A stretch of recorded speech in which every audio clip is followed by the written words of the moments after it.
Evening all. Hope you're well. Evening. Sorry, we was just tying a few loose ends up. Oh, panicking there, just getting everything down. What a week it's been. Oh my life. It's literally been one thing after another this week, isn't it? Oh, it's just been crazy. It's just like because of bless her heart, Gaynor Lords went missing. It's just been crazy because I've been following her on Facebook, and a lot of people have been talking to us about that case, and then we've been trying to work on this case as well. It's just been bonkers, hasn't it? Yeah, it has. And then you've had Peter Lawson. He passed away, bless him. Rest in peace, Peter Lawson. What shock that was. It's awful. He used to knock me down with a feather, bless his heart. It's horrible, isn't it? He's only 50. He's only like 4 years older than me. I'm like, wow. Bad Fairy. Was it Willow's vet that died? Sorry for his family. We can't find that out, Bad Fairy, to be honest. We searched about it. Obviously it says that she works for a vet, but we don't know where Willow actually was. We know that vet works for the same practice, I think, as where Willow went, but we don't know if that vet specifically saw Willow or it was another vet. We don't know how linked. We've been trying to find it out. So before we start tonight, obviously we just want to read through our disclaimer that we've got. We are a topic discussion channel, and any discussions are for entertainment purposes only. The opinions expressed by the host and guest are based on personal experience and the research they may have conducted. However, they are merely personal opinions and should be treated as such. Theories within content are not designed to offend or incite hate towards anyone, and we encourage the community to remain respectful and be kind to other members and guests. We hope you enjoy our channel, and if you would kindly like and subscribe. This will help our channel greatly. Please feel free to comment below our video, as your feedback and input is essential component to our channel, and your opinions are important. And if you would prefer to email us and speak privately, our email address is below. So we'll get that out of the way first, so that's done. Yeah, and then you can get us on Two Finders have got a Facebook page and a Twitter page, which we've been really busy on as well. But so thank you for your appreciation and your support, because it really does mean a lot. It really makes a difference for us. We've been seeing a lot of love recently, especially the past couple of weeks. There's been so much going on, through social media. But yeah, it's really sad. I can't believe that Peter Lawson lost his life so early, and that poor lady, Gaynor Lord, she was all worried. But what an amazing job they did! It's so like the comparison, the way the police dealt with that case. It was just so that was like professional. That's how it's done. Yeah. What do you guys think about it all? Yeah, let us know what you thought of it. We've been watching it literally over the news and online and stuff. But yeah, so much better. Even CCTV. Look at the CCTV they had. Oh, I know it's a city. Yeah, I know it's a city, but yeah. It just shows. I know it's different for the the police have got that really sharp CCTV footage to it, where they didn't in a rural area, but it's just the way that they handled the press and everything. It was just a lot better.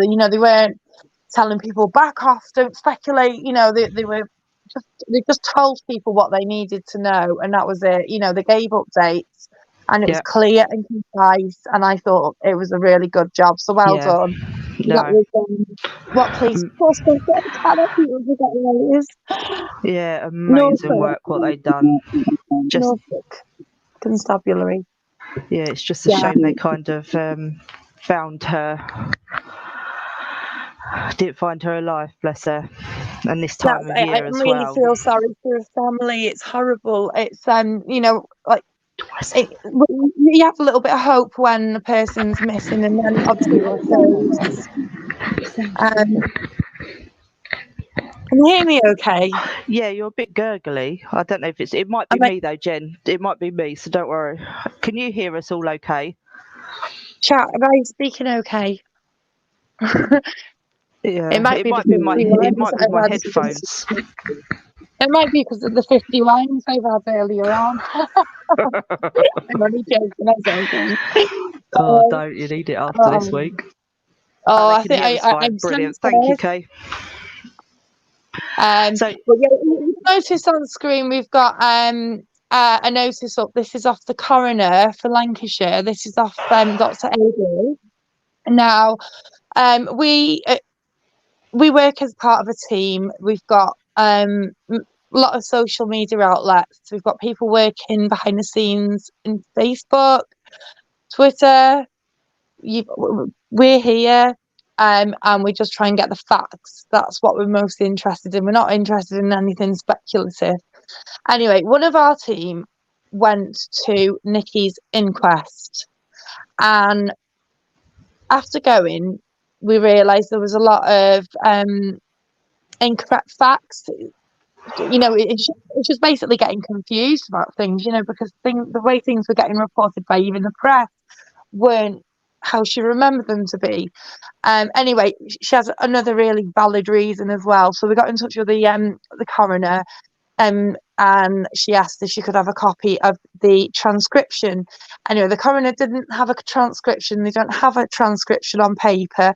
The only options was like a summary that the coroner had written himself at the end, or we had to pay for an audio file. But to cover, so we don't think we're going mad, basically, we just thought to fact check it all, it's just worth having the audio so that we can just at least what we know 100% what we're saying is truthful and honest and factual, and so that's what we're going to deliver.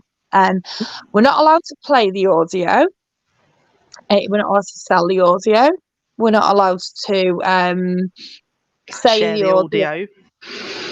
We're not allowed to share it. It's just anyone privately. We are under threat, basically, of what's the criminal offence? The maximum offence is jail. Basically, yeah, it's court. I wrote it down in big capital letters. Contempt of court equals imprisonment. So that's why we're not sharing it. We're not being mean, and we're just not allowed to, and we've got to be very, very careful how we deliver it. Today is our first day. It's not out of focus. We've just had to redeem some of the personal features, the personal information. Obviously, our teammate doesn't want you to know where they live and things. You know, she likes Valentine's Day. She likes cards and flowers and stuff, but she doesn't really know where she lives. So we're taking out the way, so just for her privacy, that's all. But it's just to show people that we've been in touch. You can see the first line. It isn't clear because it's been zoomed up and it's had the information redacted, and we've done that. We've put our watermark all over it as well because we don't want anyone else showing the same document and saying, "Oh, this is what we've got too," because this is ours. We have got the original here, which we're happy to show somebody if push came to shove. But at the end of the day, you know our channel now, and you know that everything that we've come out with before has always been factual and truthful, and that's the only thing that we aim for here, is to get the truth out on the table. We don't want any speculation or anything. So anyway, we managed to get hold of the file, and we are making a transcription as we go along. It's been done. When you have subtitles on the telly and you're trying to watch the subtitles on the telly, when you're trying to transcribe an audio document, you get misspelt words and we're going through that at the moment because some of the names come out with some really random funny stuff. We could show you that if you wanted, but I don't think you would really want to see it. So we've been really up to our eyes in it, getting through the transcription.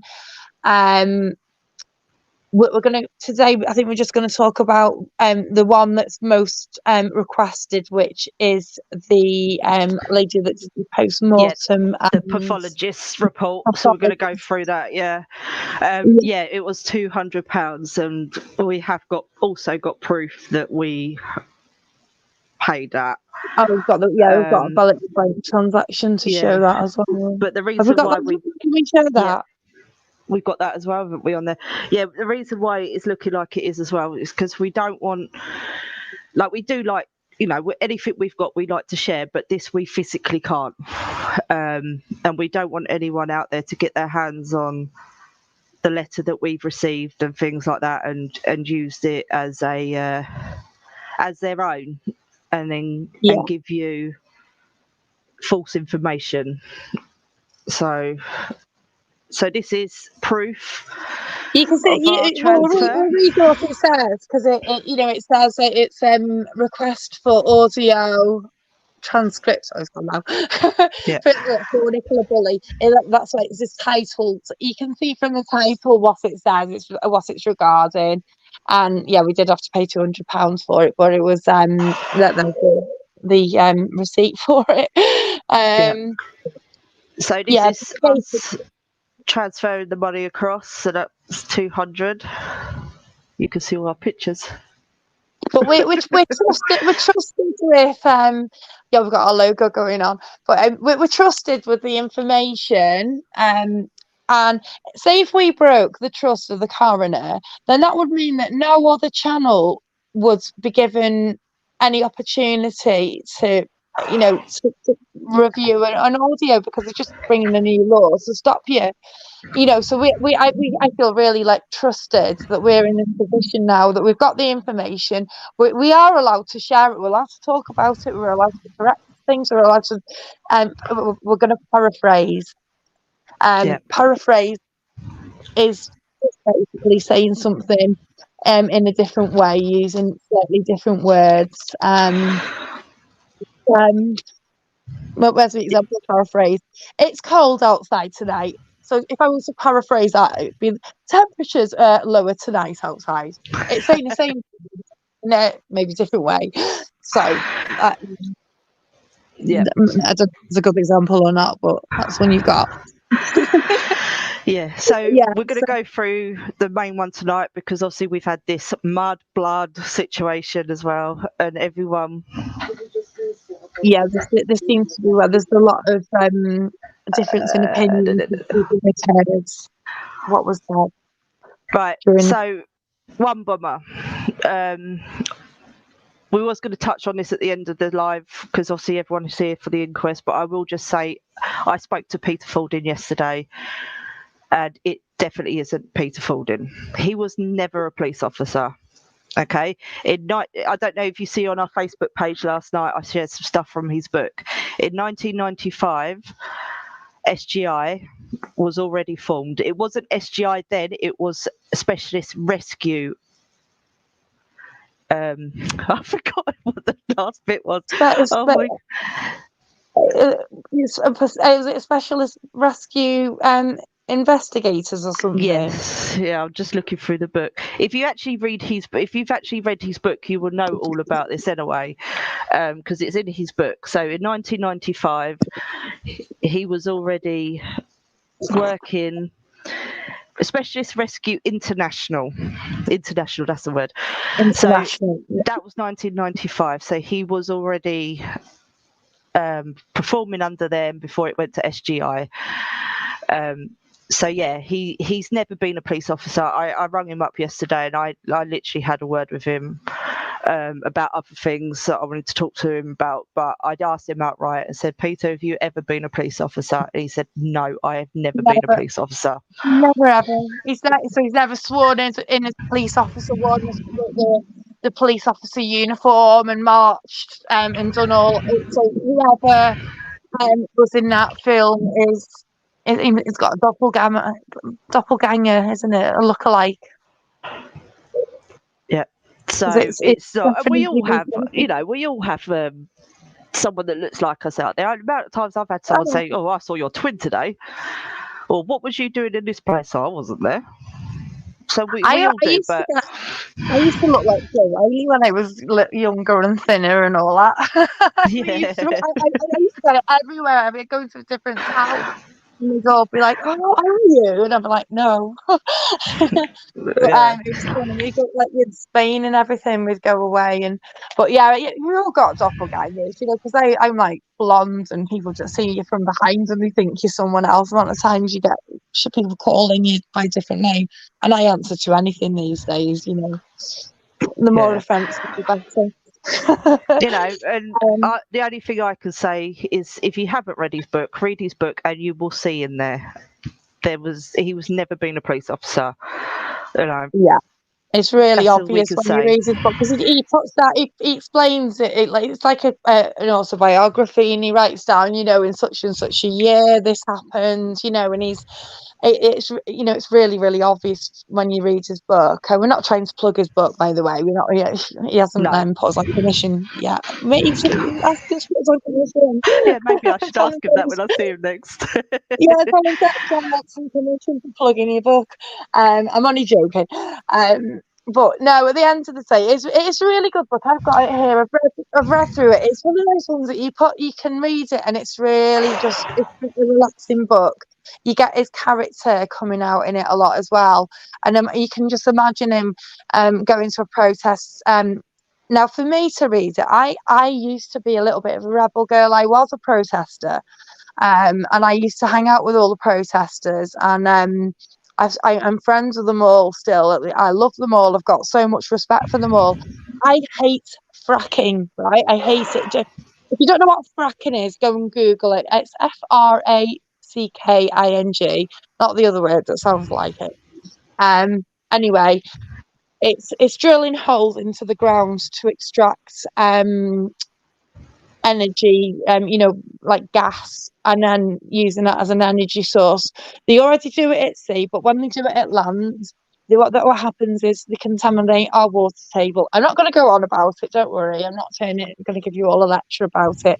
But basically, I have got a lot of friends who are protesters. I've been to protests, so have my kids. We've got pictures of my children walking at a protest, both of them holding hands with police officers as they go along. It's not a nasty thing, it's a good thing. The police secretly agree with us. They don't want fracking either. They're just doing their jobs. Anyway, when you read Peter's book, he's just getting involved. He's making sure it's safe for those people who are underground to, make sure they've got oxygen. You're probably better off explaining it, to be honest with you, Michelle. Yeah, so in the book, so the protesters, this was an animal rights protest that he's been working at. He was working at the protest of roads being built. So like the massive big motorways, okay? So they used to dig down into the ground, into tunnels. And Peter's job was there not to remove the protesters. That was the bailiff's job. So his job was to go down into the tunnels, because he was the only one that had experience with tunnels. He was the only one that had experience with roads. So the fire service back then, they didn't have the qualifications to use ropes. So Peter's job was to go down into his job was to go down into the tunnels. Tunnels is a task, isn't it? Because he had to get one of his work colleagues to stand with his leg near the tunnel, or put his hands on his feet, was it? And basically give him a jump up the tunnel to get him in there in the first place. Yeah. So his job was to go down into the tunnels to make sure it was safe and everyone was safe down there. And because Peter spent days upon days down in the tunnels with these protesters, he built up a relationship with them. So he would give him tea. He would it got to the point where they knew if Peter was coming, they would build these tunnels and stick out airlines ready for him to connect his oxygen to. So it's that's crazy, all of that isn't it? anyway. Yeah. So that's Yeah. that. And There are a lot of, we're here for the there are a inquest. lot of companies that do that. There are a lot of companies that do that. We as a company move us on. We had two companies. One came in. They were all dressed in black. They were really militant. They were like, aggressively throwing our protesters off the field. I had to take my kids away because I'm not going to put them in danger. Anyway, Jen, it didn't work let's get on because with they the just got inquest. rebelled. They just moved back there the next day. But it's one of those things, isn't it? It's a really, in my opinion, he's doing a good thing, and I know from my own personal experience and opinions that I've heard personally that these people like Peter who've gone and helped the protesters get down from really high buildings, lookout towers that they've built safely as well. It's not just down loads of high. They're respected. So we've answered that question. So that's as far as we're going to go with that. We're here for the inquest. We're just answering someone's question there. So let's get on with the inquest. Right. So we've wrote a list of so far the people that we know was at the inquest. We're still going through for most of the names.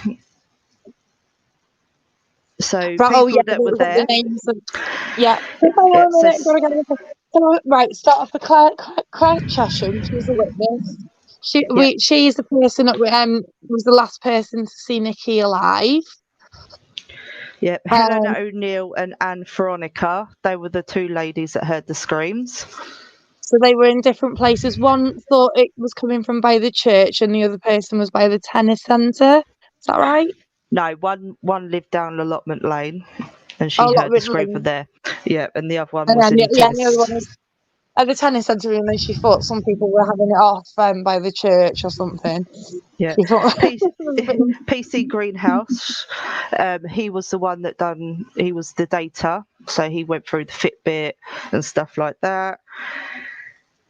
Yeah. Teresa Lewis Levely was the mental health clinician. Dr. Rebecca Gray was the GP. Yeah. Alison Armour was the Home Office pathologist. And then we had PC Thackeray, which we know who PC Thackeray is. He was the one that done that horrendous video. Remember the video with him swimming around, floating around in the dry suit. Oh, it's so deep. That's PC Thackeray. Obviously, Rebecca Smith. And then we had Susan Jones, Roger Jones, and Penny Fletcher. There is some cold water experts, but I can't remember their names, so I need to listen to that again to get their names. And they was there.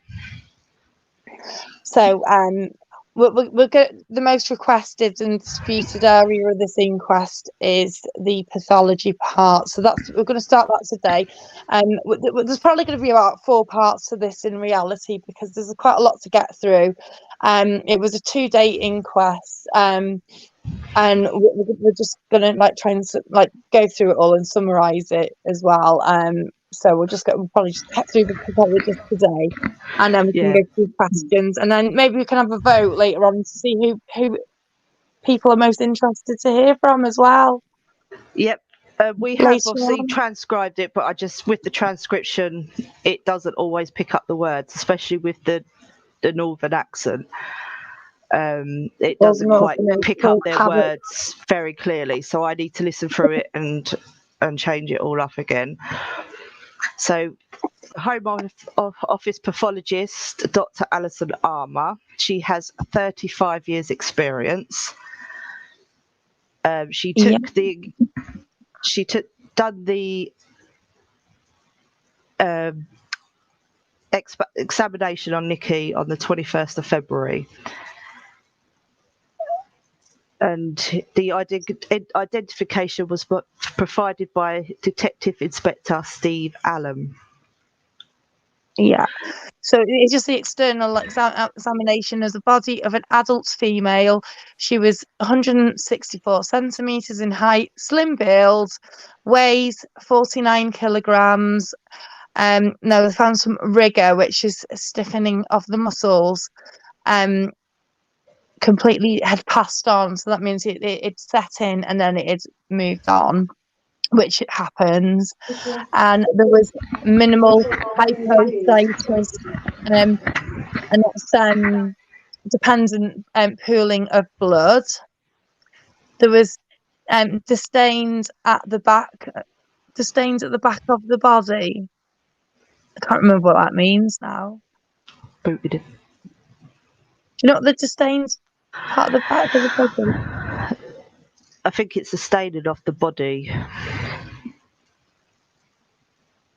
So the body was undergoing decomposition stage. When they was examining Nikki's body, it had completely undergone the decomposition stage from the photographs that were provided to them on the 19th of February. I see. So it's So her face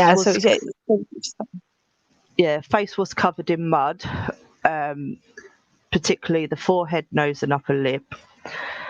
She had. Before I read some of this out, I just want to say anyone that will find this distressing. Right, just we're going to 5. Just skip ahead, because honestly, it is a little bit graphic. Just skip ahead for about a minute or something. Hold on. I'd just like to say I've removed that mean green. We're not here to argue. We're here for the facts. So, yeah, we're not here to tolerate all of that. So yeah, just a warning to everyone. Some of this could be quite graphic, so if you find it quite disturbing, you might not want to hear this. Can you hear us all right, Nick? I can hear you okay. Yeah. Could everyone hear us all right? And yes, so mud just put is hard not hearing. blood. Thanks, Yvonne. Yeah. So just going on. So right, we carry on with the what we've got here from the transcription. So the body was undergoing the decomposition state, and it excelled when examining Nikki's body from the photographs provided by the mortuary on the 19th of February. You just said that, haven't you? The face was covered in mud, MUD, particularly the forehead, nose, and upper lip. Right. Greenish discoloration on both cheeks, slipperage and peeling of skin on central forehead. Oh, I hate saying this, I'm so sorry. Teeth in good condition on each jaw. There was hair caked in her mud. The hair was caked in mud. And there was mud stain on her chin, under the surface of the chin. Can I just ask something? Wasn't there something out there from Jason Rothwell saying that her hair was quite clean? I saw something. Yeah. Yeah, so again, this is what I mean. Just take some of that with a pinch of salt, because that's a good point. Yeah, because you're hearing people. So you're hearing Jason Rothwell didn't get called into the coroner's inquest. I don't know why. I don't know if he didn't want to go or the coroner didn't deem his evidence necessary. Personally, I would have liked to have heard what he said, what to say about it, or because nobody that recovery. There was no. If you notice on who was there, nobody was there when Nikki's body was found and got recovered, so that was being helpful. Yeah, but so that's a rumor that was doing around, that she had like her hair was flowing and clean, and it's coming up here, it was caked in mud. So yeah. So the next one was mud stained chin. That's where the blood stained chin come from, but it was actually mud. under the surface of the chin. Okay, so again, we can put it out there, it was mud. All right. Early marbling effect on the left cheek. Greenish discoloration on front of neck and front of the mid-frontal chest area. Yeah. And then greenish discoloration on lower parts of chest, on the abdomen and the folds of the groin on both sides. Early marbling effects on parts of the groin, and they call the right. What does that say? Is it like fossa? Is that one of the muscles? Yeah. I think that's one of the muscles around the groin area, and it's similar to the left hand side. Yeah, Marbling it's part of the groin. on the right. Marbling effects to the right upper chest. So she has skin peeling and slipping to the back of the body with an earlyish green discoloration. Skin on both buttocks peeling and slipping. Yeah, so that is literally all that kind of got put out, because then James Adley asked if the description is not important or to do with how long Nikki was in the water, to move on, as the family were getting upset, which you can understand. Yeah. You know, it's not nice hearing this. It's so cringeworthy to read it. I'm so sorry. And my thoughts are out with Nikki's family. I just hope that they're not listening to this tonight or anything. At the end of the day, we just wanted to get all the facts out. But there's so much disinformation going around at the moment. We just wanted to actually get the correct information out there. Yeah, you're fine. I'm so sorry. She's eating her dinner. Yeah, that's why I wanted to say, if you find this bit too distressing, obviously mute a little bit for a while if you want. But that's all the horrible stuff out the way now. Yeah, it's not so bad now. I'm sorry. Yeah, is everyone behaving? Is everyone being nice in chat? So we've done an experiment today on a family member who's approximately the same height and build as Nikki was, because we're going to go through the bruises that was on Nikki's family now. So I just want to put out there, this is such a good idea. I think it's just a really good way to demonstrate, to visualize things, rather than having a description of something with sizes. Is to actually see it in person. Yeah, so the family member was approximately the same size as Nikki was. So I just want to say, this isn't bruising. We used makeup, okay? So we just want to get out there so you can see how big these bruises were on Nikki, okay? So the L-shaped bruise she had on the back of her thigh, it was measuring 16 by 2 centimetres. So we're just going to get this picture up for you.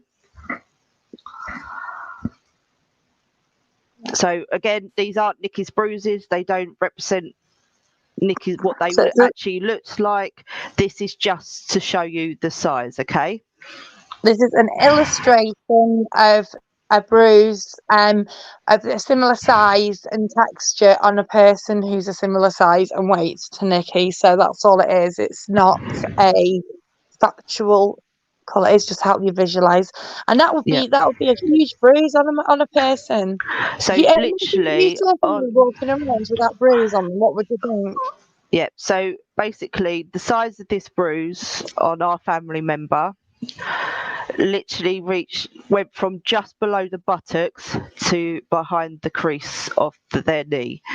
So it was literally all on the back of their thigh. So anyone that's just joined, I just want to say, these aren't bruises. It's makeup. It doesn't represent how Nikki's bruises looked. It's just an image to show you how big they were, okay? So the dimensions have been measured. Yeah. According to what? So this was 16 by 2 centimeters on the back of her leg, left leg. Okay. She had decomposition. I can't talk now. Change. Decomposition change. Yeah. She had a faint red bruise to the shin, which was 3 by 1 centimeter. Again, we've got this. This isn't that big, but we just wanted to kind of go along. Have you got another photo to go up? Yeah. Give me 2 seconds. You're right. But yeah, these are just to show the actual sizes. You know, in reality, it doesn't look like. I always think, what would you think if you saw somebody in a shop and they had this bruise on them that size? You know, that would be quite dramatic, really. Yeah, right. We haven't got that one because it didn't save on the computer. Oh. But it's like a normal shin bruise, basically. You know, when you walk into a table or the side of your bed. Well, I think we've all had them where we bash our shins quite a lot. Every time I've been on a night out when I had Hey, Funky. I've ended up with them. Yeah. And she had grass vegetation on top of the foot and effects of water, which they call like water washerwoman effect. You know, when you're in a bath for too long. It's like when you just go all crinkly in the swimming pool, isn't it? That type of effect, isn't it? So the right leg, a purple bruise to the front of the knee, which was 4 by 3 centimeters. That one did save. Are you going to put that? Hey, Funky. It's been Funky in the chat. So this is the knee bruise. Again, for anyone that's come in, this is not bruises, this is not knickers, it's makeup. We just measured it out. Dolly's one. Hey, big shout out to you. You're right, Jax. So yeah, this is the bruise into the knee. You can see my pen marks where I've marked the pens on them. So this is from a family member, which is approximately the same height and size as Nikki was. So we've just literally done makeup so you can see the size of the bruises. So the dimensions of the bruise is what they measured, and we've just made the bruise look like it's at those dimensions, just to help you visualize that. Yeah. And it's one of those things, if you saw that in reality on your friend, what would you say? You know, you'd be a little bit concerned. And can I just point out something as well? People can't bruise when they're not alive. You can only bruise when you are living and breathing, and you've got a heart and you've got a circulation. And just need to make that point across. It doesn't say it in the report, but that is, if you want to go and fact check that, that's an actual fact. You can't bruise when you're unalive. Hi, Lizzie Bell. Yeah, so she had faint bruises again to the shin on the right leg, which was 2 by 1 centimeters, which is small in comparison. You know, we've all had them on our shins. Early decompositions. Why can't I say that word now? I was saying it perfectly earlier. Changes, and again, water effects to the foot. So the left arm, she just had decomposition change. I can't say it. Decomposition. Sorry, guys. You got cold, haven't you? Bless. Yeah. You can hear it in your voice. Yeah. Water effect on the hand. So the right arm. I don't know why I'm scrolling on my mouse because it's not on the computer. So the right arm. Purple bruise, front and back of the upper arm, which was 14 by 14 centimeters. So this is the bruising on our family member's arm. Oh, that's massive. Quite a big bruise as well, isn't it? That's like significant, isn't it? Yeah. So this is makeup. Obviously, again, I'd have to just say it's not a real bruise. Yeah. Disclaimer alert, it's not real. This is for illustration purposes only. Yeah, and Oh, it went from the front and back. We got some other angles of it as well. So have we got it's, pictures of the other angles? yeah, just coming up. But yeah, you could see that is a large bruise. So again, this isn't Nikki's bruises. It's literally just an experiment we done. So you can see the sizes of them. It's so horrible. Like, it's bad enough when you read it in numbers and centimeters, and you imagining it in your head. You're thinking that's a big bruise, but then when you see it in, actually like displayed like that, how it was actually look, it makes it more poignant, doesn't it? This is It's not just numbers. this is why we've done this, because when you physically see something to imagine in the size, it's like if I had done it on my arm, because I'm bigger and I do have broader arms, it would have looked quite small. But Nikki was so small, so the comparison of a 14 by 14 centimeters on Nikki, you can see how much of her arm it actually covered. Is there one more angle? So yeah, it's quite disturbing how big it actually was on her arm. I think in reality, I think some parts of the coroner's inquest maybe should be done without the family being present, so they don't get upset. But to actually have visual representations of how big a bruise is, just so that people can understand that side of things. Because I was just reading one of the comments there. It was David Barry. I agree, because at the end, if they had a visual representation of how big a bruise would be on the person, they might get a fuller understanding of how traumatic that is. Yeah. So that's my opinion. That's my opinion, by the way. I would say bruising comes out quite quickly, in a couple of hours, I would say, because I fell downstairs once on my backside. Oh, when I fell and broke my leg, though, that was bruising like immediately, like really, really prominent. If you have hurt yourself, it's awful. You just like really have a deep tissue bruise that'll come up immediately. Yeah, so I literally within about half an hour to 3 hours, it started coming out, and then it just got bigger and bigger and bigger.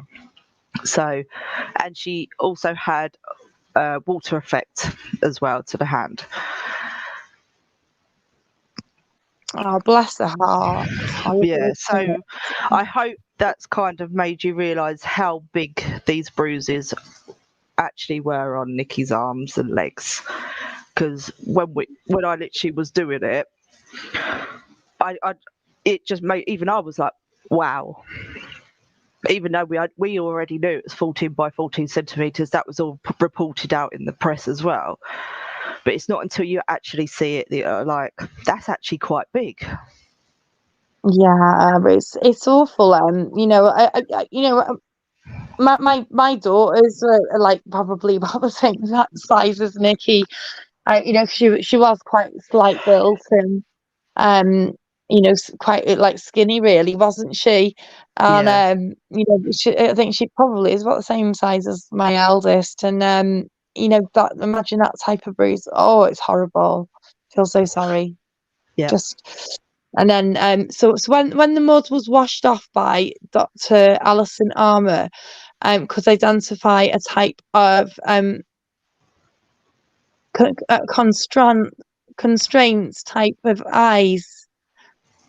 Contrant. Is that right? So basically, when someone drowns, you get bloodshot in the eyes. Yeah, so there wasn't no hemorrhage in her eyes. So they were saying, no, sorry, not when you drown. When you get strangled, they say. So when someone strangles you, you would get bloodshot eyes. and they're saying that there was no hemorrhage to her eyes, so that was all clear.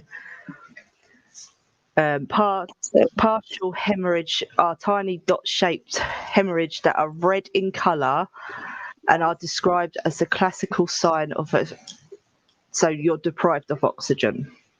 Asphyxiation, yeah. Asphyxiation is the term, isn't it? That where when basically that's when your brain is starved of oxygen and your brain dies. I know that term well because unfortunately that's sadly happened to one of my relatives. Yeah, so they could be seen post-mortem. They can occur in the skin and body, particularly the eyes and the lining of the eyes and mouth, and they're saying they was absent. Okay. Yeah. So she didn't have petechial hemorrhaging. So that means that there wasn't evidence of her being strangled. They would also check the bone in her neck as well as a little bone in her neck. I know when Gabby Petito died, that bone was broke. But in I know in Nikki's case, that bone was intact. Yeah, so the coroner did ask the question, like obviously we would all ask, if it was someone strangled, would that be present? And she replied, that's correct. Yeah. So you examined the neck. Was there any evidence? There was none whatsoever. So, in terms of there was examination no of the evidence of strangulation on her neck. In terms of examination of the head, I understand you looked under the surface of the wound. What well, there was a wound on the bridge of the nose and right eye, and no damage underneath. That was a question by the coroner. Do you want to be Dr. Armour? Yeah, also we can't read this word for word, remember? Yeah, I'm probably getting it wrong anyway, naturally. So the damage on the top of her eye and the bridge of her nose and her eye was just a little bit roughened up, she said. So there was no fractures there, no bleeding. It was just due to post-mortem. Yeah. So basically what she's saying is it happened after she lost her life. That injury. So they're saying post-mortem's like where they was doing their post-mortem on her, that's what the injury was caused. So there was no brain damage or there was nothing inside the brain or skull that indicated any hemorrhage or deaf tissue inside. So yeah, everything looked normal, didn't it, in terms of that side of things? Yeah, so the throat and lungs. I've just lost my living place. The lungs, but both lungs were. You're going to say hypervolumy, which means they were enlarged in volume, and when you touch them, they are crepus, which means that you can feel the crepitations of the lungs, which is trapped water. The lungs met at the midline. They retained the shape when they were moved from the cavity wall. So that just means that they were normal, really. I think they weighed the same. They weighed what they should have done. There was fragments of dirt and mud in the back of the throat. The throat was intact and no sign of injury. And then they went down the throat to the larynx. And there was all flecks of dirt below the vocal cords. So they do say with the flecks of dirt below the vocal cords, it is common of someone when they're breathing in water. That's the only way it will be below the vocal cords. Yep. So the lungs were normal weight. So basically that's just sort of complaint with her actually drowning. To have that type of finding in a post-mortem, it is just typical of a drowning victim. So she definitely, by the sounds of things here, was definitely drowned.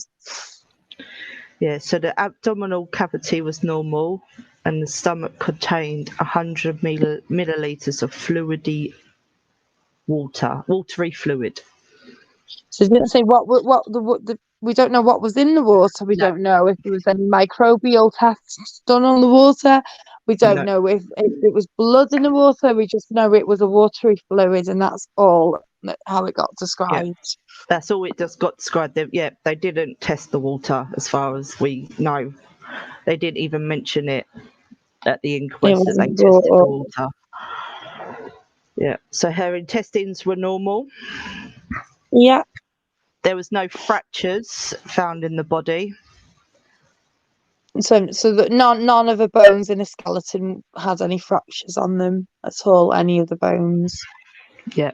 And a CT scan was taking place before a post-mortem by Dr. Beerborn.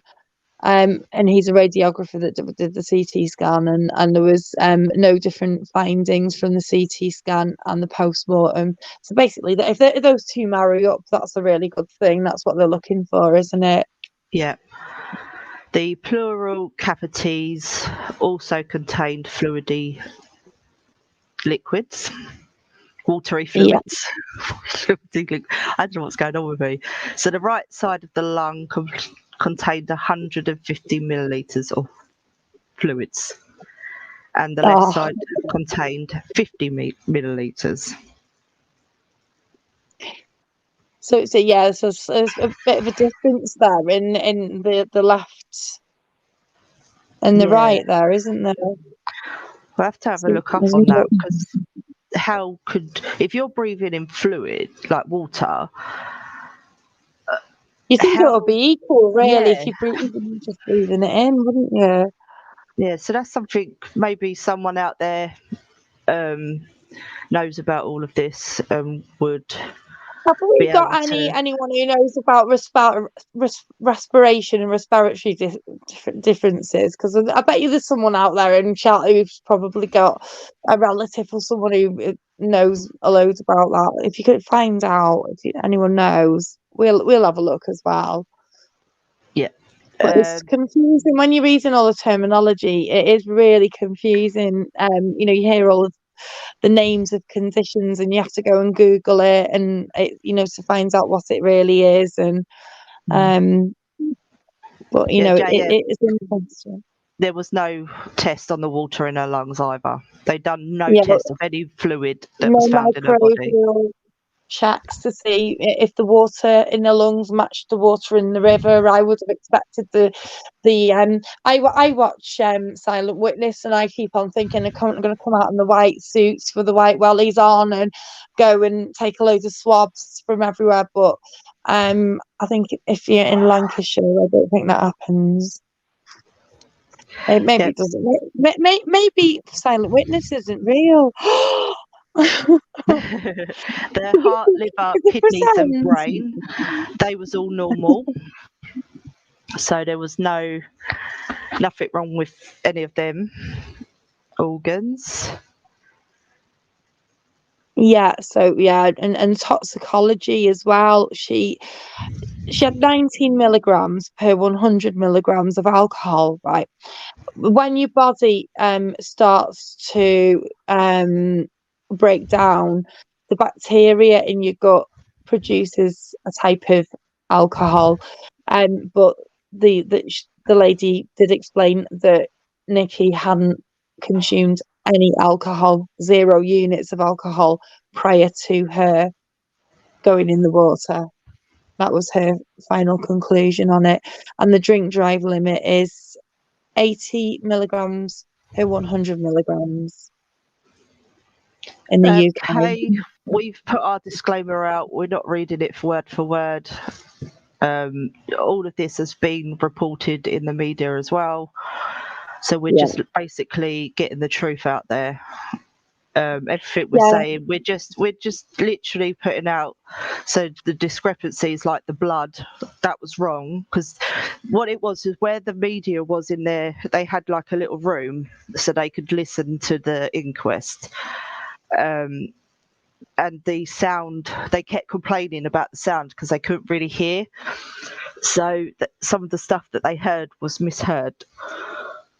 So yeah, what we're doing, we're not putting anything out there that's not already out there. So don't worry. Yeah, it's fine. Because she has to, if the injuries happens with a falling in the river, we don't know. Nobody, honestly, well, maybe somebody knows and you haven't said, but nobody knows.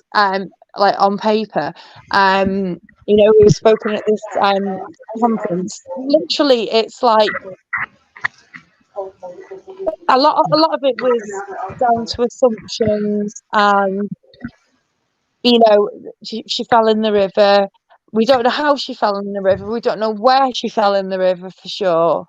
There's so many assumptions made, and there's so many assumptions being made about the came from the inquest currently, and this is why it was so important for us to come here and actually just make sure that the truth gets out there, the facts. Yeah.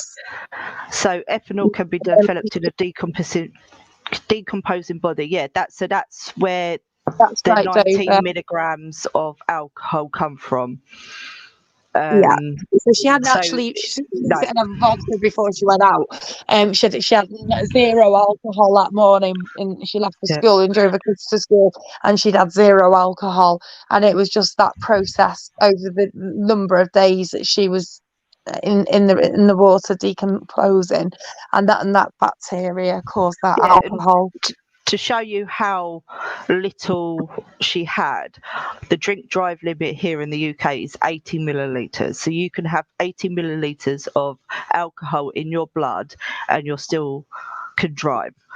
And she had 19 millilitres. So that is literally due to the decomposing. That's not even like a shot, like 1 unit of alcohol, is it? No. Because they usually say it like the drink drive. Rule of thumb is the drink drive limit's like 1 unit of alcohol, isn't it? Yeah. And that, it's nowhere near it. So, but that's something that happens all the time.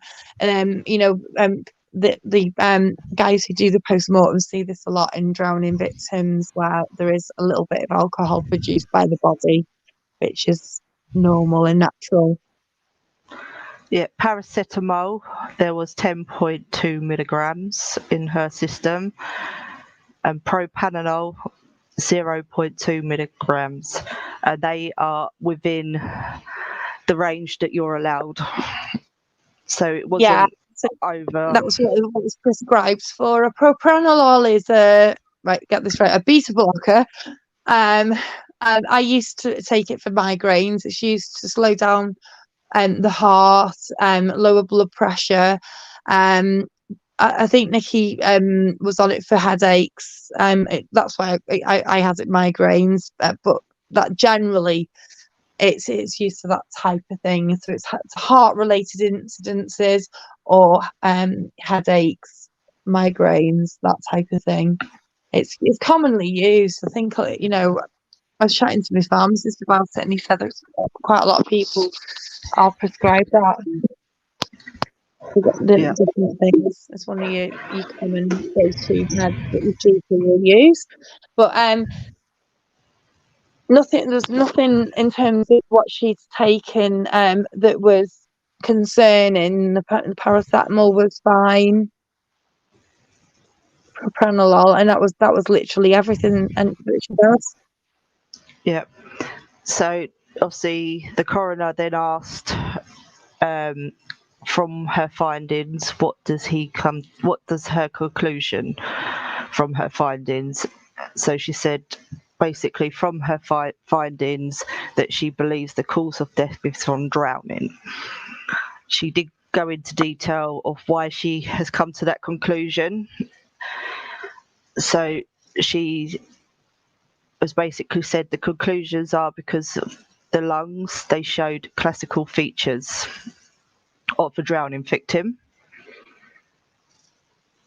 The crepiness of the lungs, and that they met in the midline along the lungs, retaining their shape when removed.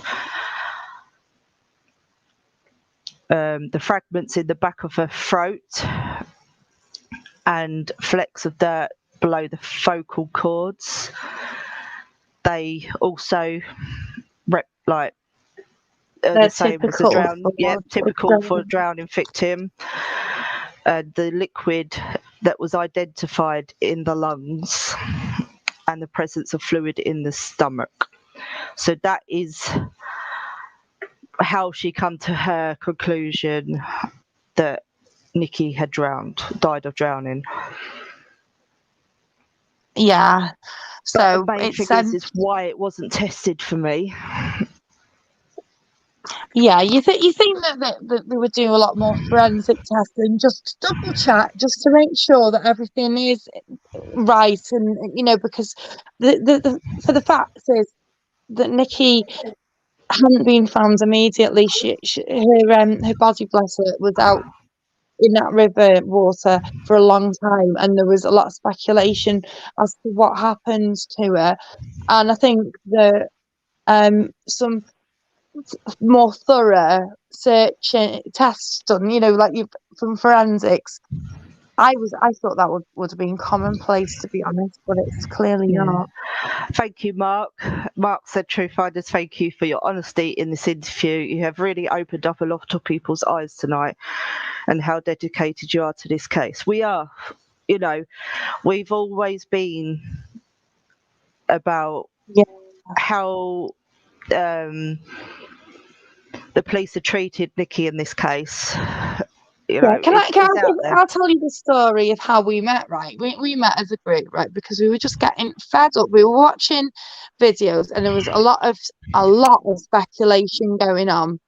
And we met because we weren't watching stuff and we weren't agreeing, and we just kept on finding ourselves chatting in the same chat, saying the same stuff, wasn't it, really? Yeah. We all think the same way, because we're all kind of like, is that been proven? Is that factual? And then someone will come out with this highbrow idea, and you say, but that's just an opinion, have you got any evidence to support that being a theory? And well, no, I haven't. So we got together quite early on. We've known each other, been friends for like a good few months. Before we started doing the lives, we've been talking. Like months and months. It was like literally probably within a couple of weeks of Nikki going missing, we realised we were all like-minded, and we just started talking and became friends. And then we met up in person as well. We all met up, and we've been over to St Michael's to have a look at the river ourselves as well, because you can't talk about a topic that you've never seen before with your own eyes. And believe you me, when you go to that river, it doesn't look like it does on the telly. It's small. You walk in and it's just like, the bench is so close to the river and Hyde River Green. Yeah, after being there, I can physically say that I can now understand when they say everyone knows everyone. It is that small. Yeah. It's like just walking between where the school is and the churches and the river walk. It's all, you can see the church so clearly from the river path, and then you're by the bridge and you can see I think you can still see the church around the corner. It's really, really small, and the river isn't fast flowing. I don't care. It might flood. I'm not saying it. There might be times when that river floods, and I've seen some photographs when it's got deep, right? But I know on the day that Nikki went missing, it wasn't deep. It was pretty much at the standard. You can see from PC Thackeray that he was walking half of it when he was saying that he was swimming. Yeah. Kay said, "How do we think we're going to get justice?" To be honest, Kay, the fact that we're getting the truth out there. We're not ones that speculate. We don't like to speculate. We like to give you the truth. Getting the truth out there, I believe that in the long run, it's going to be a long road. It's not going to be something that's going to happen very quickly. I think we've all got to accept that it's not going to be a quick process. But one day, it might even be I'm still suspicious. I'll be honest. I'm going to come out the box right now. Is she, Lucia? It's Kaya Troll. We shall see what she says back to that. But yeah, we the guys that I know we've got a lot more viewers tonight. So thank you for everyone for joining us tonight. And we're just, I know everyone says we're just normal people, but we are. We've just, we're all mums. I'm the same age as Nikki.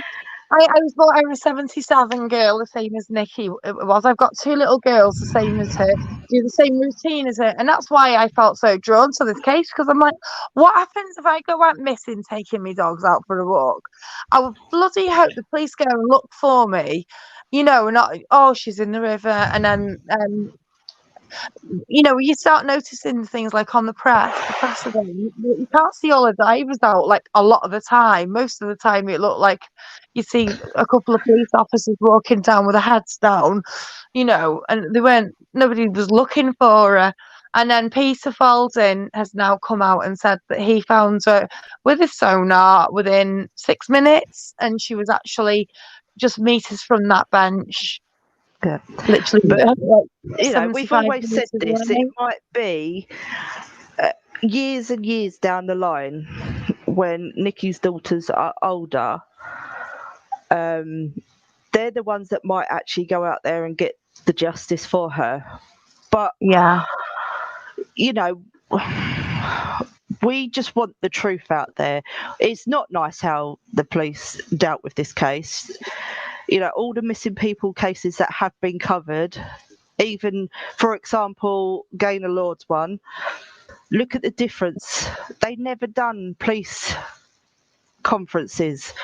There was 3 police conferences the whole time Nikki was missing. They was keeping information. They wasn't letting information out. And then literally so many...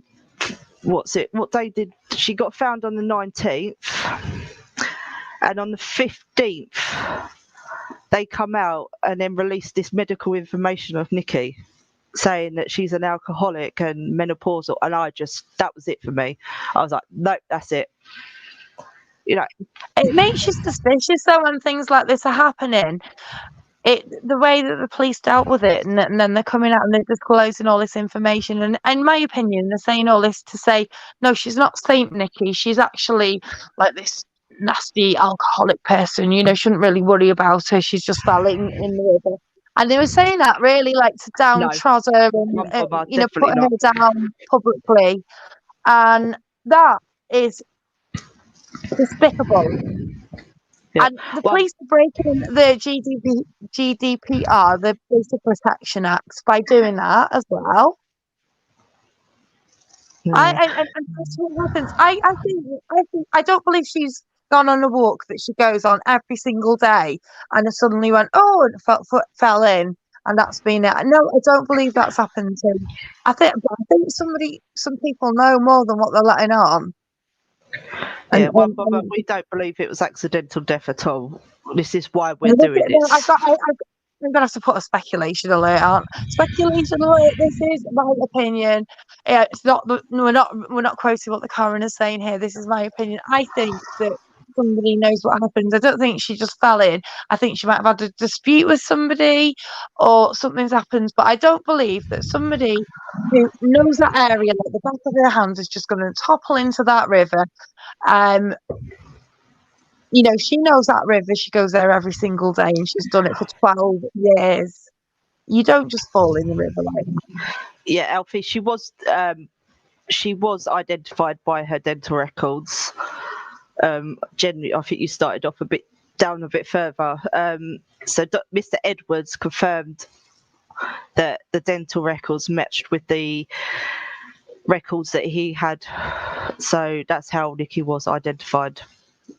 But So when she said Detective Inspector Steve Allen, that was the information that was passed over to Alison Armour. So yeah, the identification. Yeah, they usually take a whole body CT scan as well of a person upon recovery, don't they? So that would show like all the bones in the body and everything, and they check to see if all the bones are, fine, if any of them have any fractures in them and things like that. But it's just I just don't know what I'm suspicious about is the bruising, and then the fact that she's doing a familiar walk. So if somebody was maybe wanting a word with her, they might just pop into that area, knowing that she's going to be there at that time, because she does that routine more or less like clockwork. We've got sightings of the man in black. That's one theory that people have. That could just be an innocent person that's interested in what SGI was doing.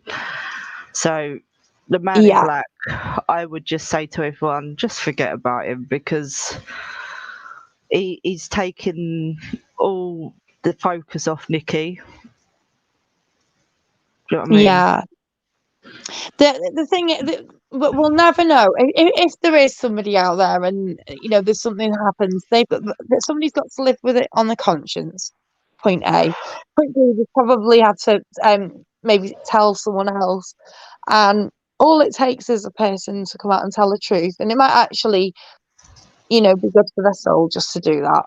That's because I don't think this happens as an accident, and I don't know why the police are responding in the way they are, but I'm very, very suspicious of the way that Lancashire police have dealt with it. Yeah. It's certainly not done anything to get my confidence level up. So, Dr. James Adley, he did ask if the bruising on Nikki had contributed to her death, and she replied no. So with that, I'd just like to explain this. So with that, what he's asking is, so with the bruises on Nikki, did the bruises cause her death? So like if she has a fractured skull, if it was a bruise to a skull, then that would cause the death. But these bruises were to her arms and legs, so that if she lived through it, she would have like maybe severe bruising and swelling to her arms and legs, but there wouldn't be injuries that killed her. Yeah.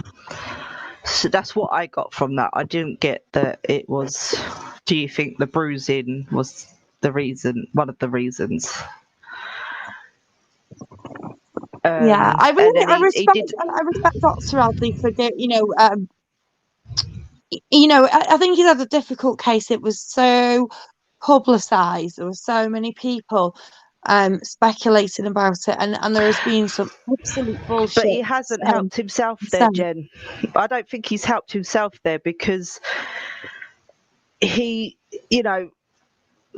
from the information that has come out in the media and stuff like that, I don't believe he did do a good job on it, because why is he not questioned why the water wasn't tested? Yeah, that's true. Because it was him that actually he made the police go and he made Zachary go and do those tests in the water. It was him that ordered those tests to be done, because the police didn't have the gumption about them to actually just switch a camera on while they were actually, as the divers were in the water that day. They could have recorded the divers in the water that day and answered a lot of questions. Yeah, everything was done so it fitted their narrative. So, he didn't ask certain people to go to the inquest.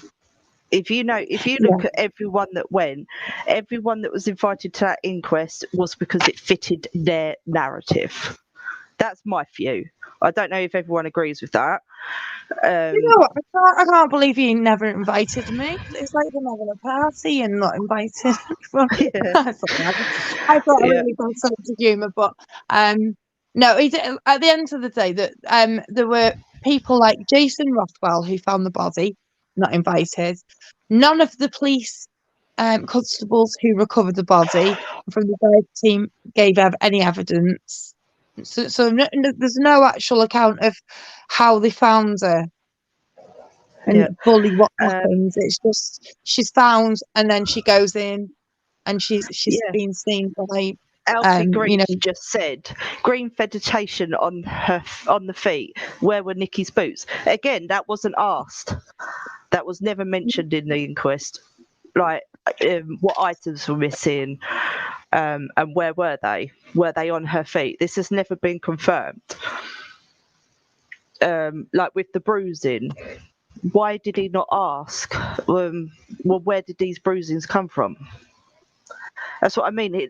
He's asked all the right questions in a way that fits the narrative, but he doesn't answer all the questions that need to be answered. No, I was a bit disappointed really about some, the lack of question in certain areas, because you coming out of it with more questions sometimes than you went in with in the first place. Yeah, it really. So, and then like he asked her, was there any indication that Nikki was assaulted or harmed on the morning that she went missing? And she's put absolutely not. Well, what are the bruises then? Explain the bruises have got to come from somewhere. And if a person falls in a river, right, and they lose consciousness, you maybe expect them to hit the head, and then that would make them unconscious, so they have a bruise on the head. But Peter Falding said when he was being interviewed by, big shout out to Break the Ice, Luke. He did do a good job interviewing Peter Falding. Peter Falding says that drowned victims rarely have any bruising, didn't he? Yep. Yeah, he did. If you have a look at Break the Ice, the channel's called Break the Ice, it's Luke, and Peter Falding speaks to Luke in a lot of detail, just in case you don't know.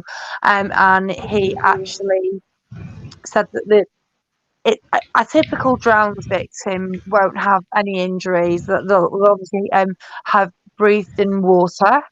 You'll get that type of damage. No, but generally you don't get anything. That's right. And correct me if I'm wrong and saying the wrong thing. No, sorry, I was just looking at the chat. Right, I asked Sky. I did ask Peter about this because that was one of the things I wanted to ask about the fetal position. So he did explain this in his Q&A with Break the Ice. That fetal position, it's not like we would think it as a fetal position, our knees right up to our chest. So she was laying on her right side with her legs slightly bent, okay? And this is one of the questions that I was trying to ask him, because obviously rigor mortis, like stiffening of the muscles, takes hold. Is it possible for a body to straighten out? And then I said about floating upright as well. You can't, there's no science in how a body floats, but again, this is where the boot comes into it. With what Nikki was wearing that day, she had 2 Wellington boots, which would have water inside, yeah? She had jeans on, she had the big gilet coat. So if she still had her Wellington boots on, they would fill up with water. So for me, that would kind of make her heavy down the bottom side. So like she wasn't, don't get this, so when someone says like she was in like a standing up position, don't get it like to the point that her head was bobbing out the water. You'll just see like I don't want to say shadow, but you'll just see a darkness in the water. Okay, so her head's not going to be out the water. It would just be like the top of it or the top of her back. But again, I don't know whether to believe that or not, because he's already been caught out with he said her hair was clean, when we've already seen in the inquest that her hair was caked in mud. See what I mean? This is why we're trying to get out the truth out there, because there's so much stuff that's being put out there that isn't true, and this is what is confusing the case. Whereas if all the facts get out there and everyone has the facts to work with, we'd get to the truth quicker. Yeah, because I appreciate Peter Folding for speaking publicly. I've got a lot of respect for Peter. He could have dealt with this, but in quietly behind a boardroom door. But he's actually standing up and saying, no, actually, that police force refused to work with me, and I told them where where a marking point was, and they didn't go and dive for it properly. And when they gave me feedback, they just said it's negative. I believe Peter. I honestly, hand on heart, believe Peter. We did say that most of the questions that were asked on that live Q&A were irrelevant. Some of them Peter couldn't answer. There could have been better questions asked for Peter. But it's done now. But I just with that inquest, like just reading the pathologist part, there's still more questions that should have been asked in my eyes. Oh, for sure. It just not having Peter Folding, who has got all that footage, and not asking him to go to the inquest. It's just, in my mind, crazy. I don't know what you guys in chat think about it, but wouldn't you, if you have an expert diver there who's got sonar imaging, would you not put him on like a priority of people to speak to at the coroner's inquest? Yeah, one bomber, truth finders. If Nicky was in the water for 3-4 weeks, how can anyone recognise bruising when you won't be able to tell how the decomposed how Nicky would be? The thing is I've read up on this. So because it was in water and it was winter, so it was very cold in there. So if you drown in cold water, it decomposing and everything else takes longer because it's like being in a fridge. So yeah, if you're in hot water. Right, does anyone remember the case? Right, it was Gabby Petito and Brian Laundrie, and he was in Florida, and he was in like a kind of like swampy area, and he was missing for around about the same time, and they'd had severe flooding. Now, by the time they recovered him, his remains were skeletal. I think he'd been eaten by a crocodile because there was evidence of that. But they did find evidence that, they could clarify it was him, and he'd written some notes and left it in a bag that got recovered. But the breakdown of his body, because he's in a hot and humid environment, is significantly faster than what Nicky's was in a similar timescale, because she is in freezing cold water. If that makes sense. So it preserves the body a lot more. It takes longer, isn't it? Yeah, that's why we put things in the fridge to cool them down longer, doesn't it? I hate talking about Nicky in this way. All the way through, I used to come home every single day and be watching the news. Please, God, please, that'd be found, and I want him to be okay. We went through that journey, and then obviously, eventually, her remains were recovered. And a poor family are going through a really tough time. It's at Christmas. It's the first Christmas without her, and she was a mum, she was a daughter, she was a sister, and it's going to be so difficult. I just hope her family. I hope if I were them, I'd go abroad and just do something really random, and just to get away from it all.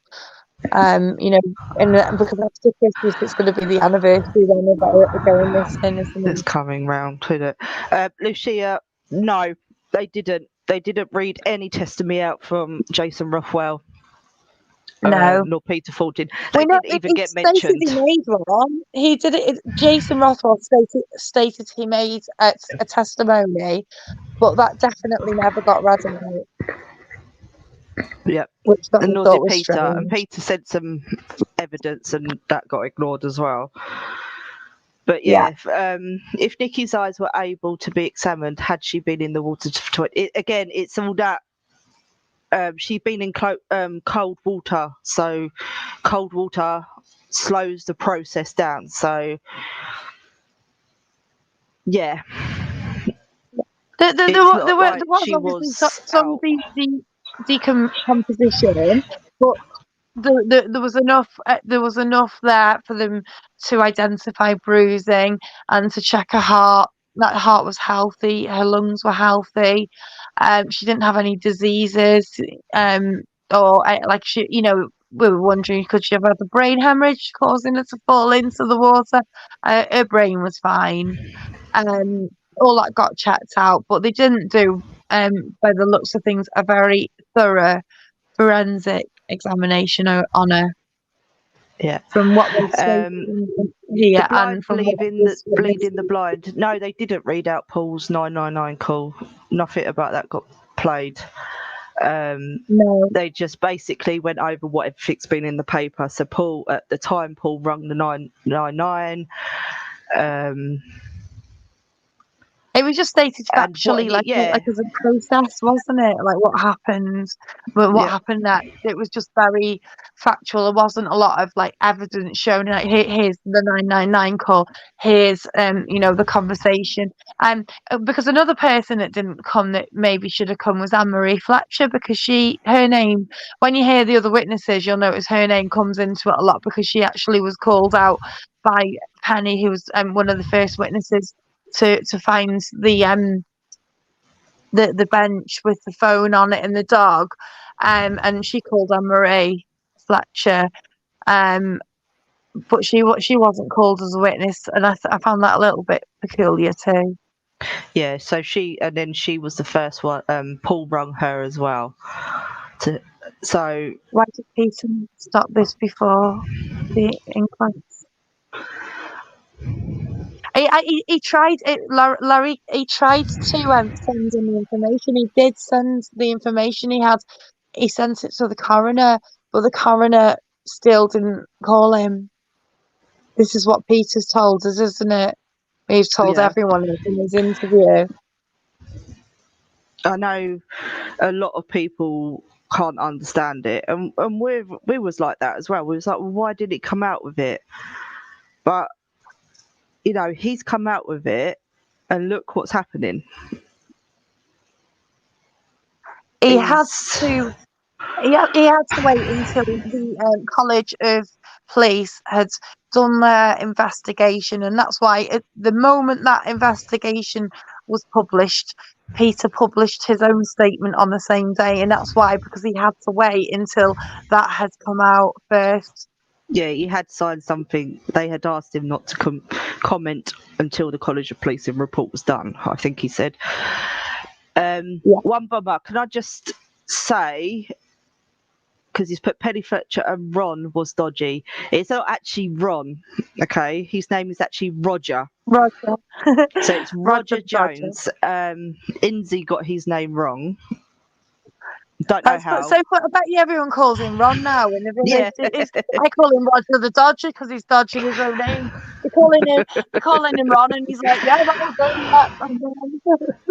I'm not correcting you. I bet he's down the pub and he goes down the breaks and they're all like, hey, you're right, Ron.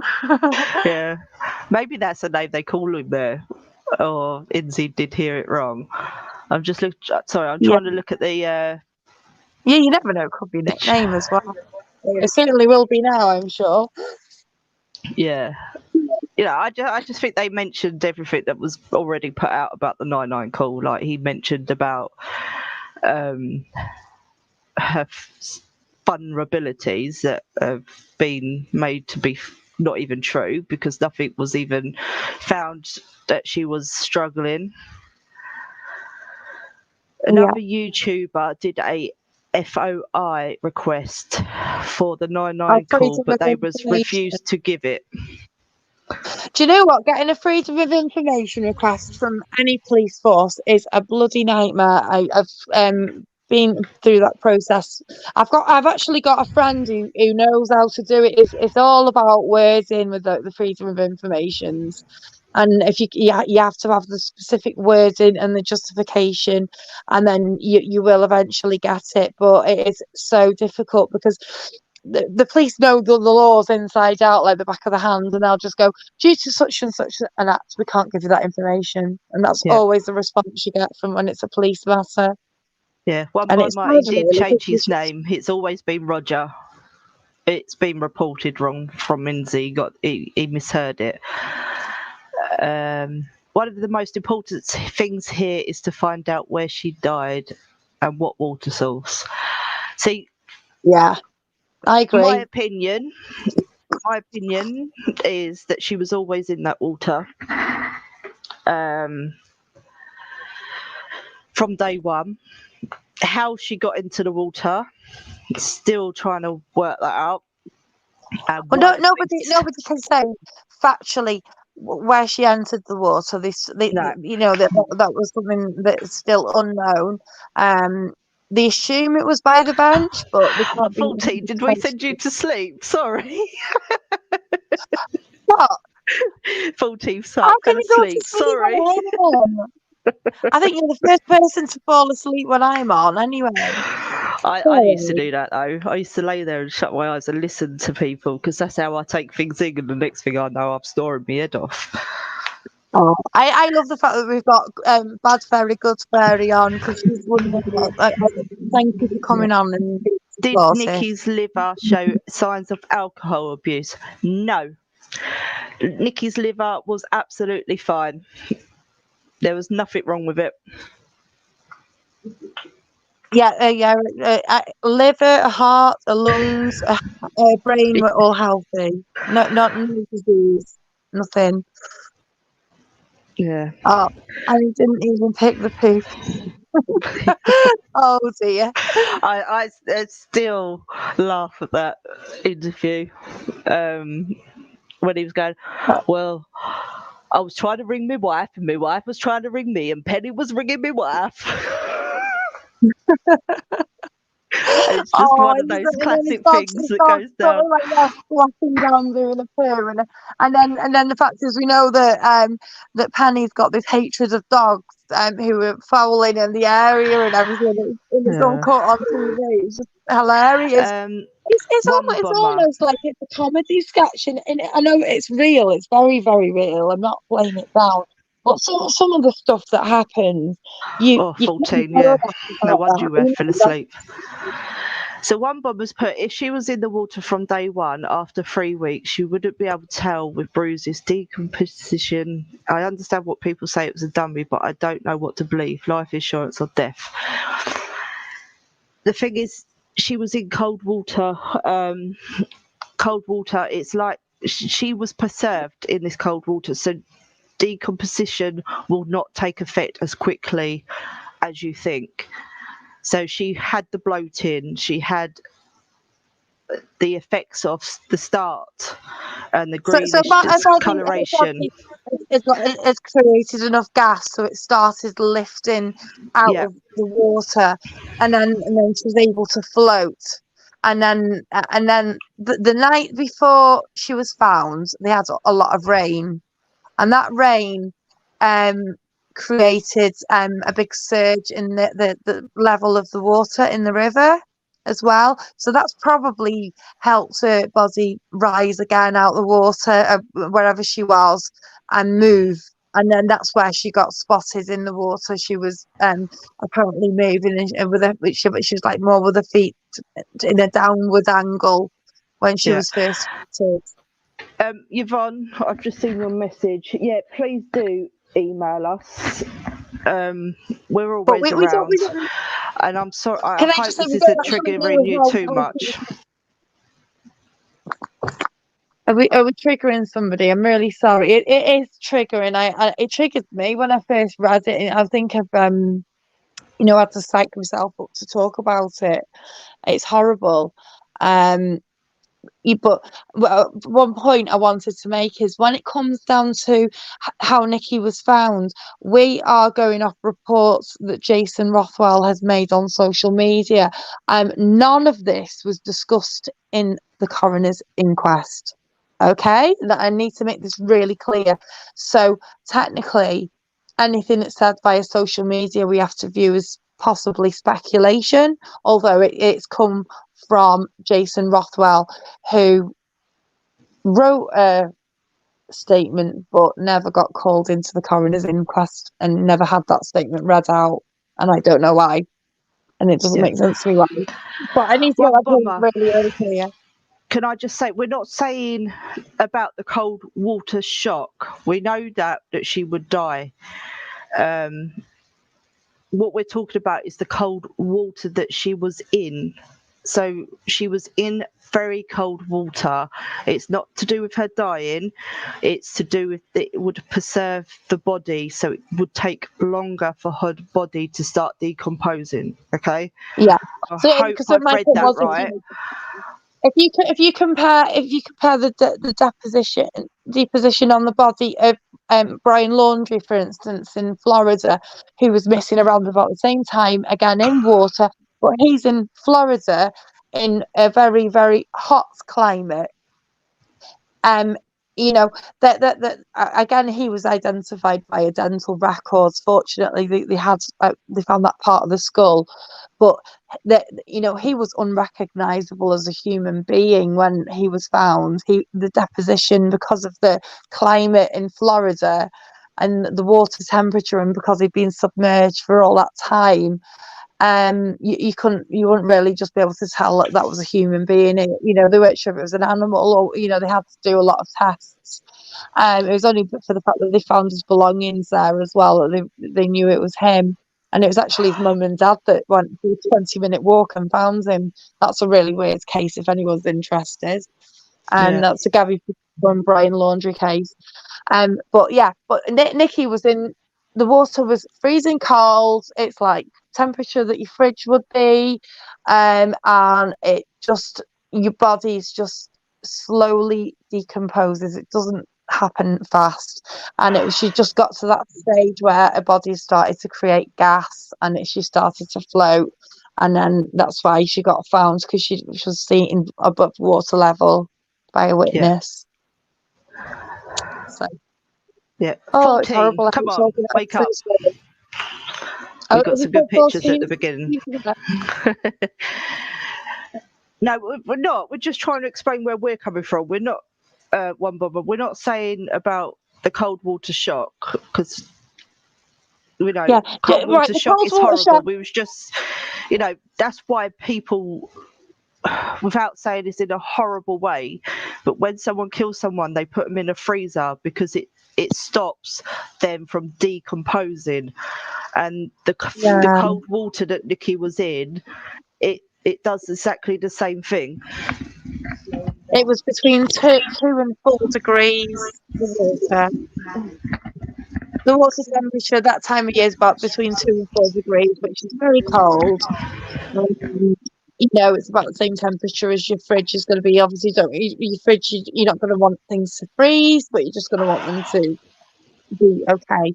And that's the temperature that the water was at. It's an awful case. It's my heart honestly goes out to Nikki's family for having to wait so long as well, because they must have gone through agony because she was missing for all those, like, literally 3 weeks of not knowing where she was, what happened to her. That all sorts of things must have been going through their heads. And when her daughters are older, I'm pretty sure it'll be them that might want to look a little bit more into what happened to them, and they'll have their own memories of that day. They talk about the kids as if there's some kids don't have any brain. My kids would know if I drove them to school or not. At that age. If it was like me or a neighbour drove the kids to school, my girls would know mum drove us to school, or dad drove us to school. They would know.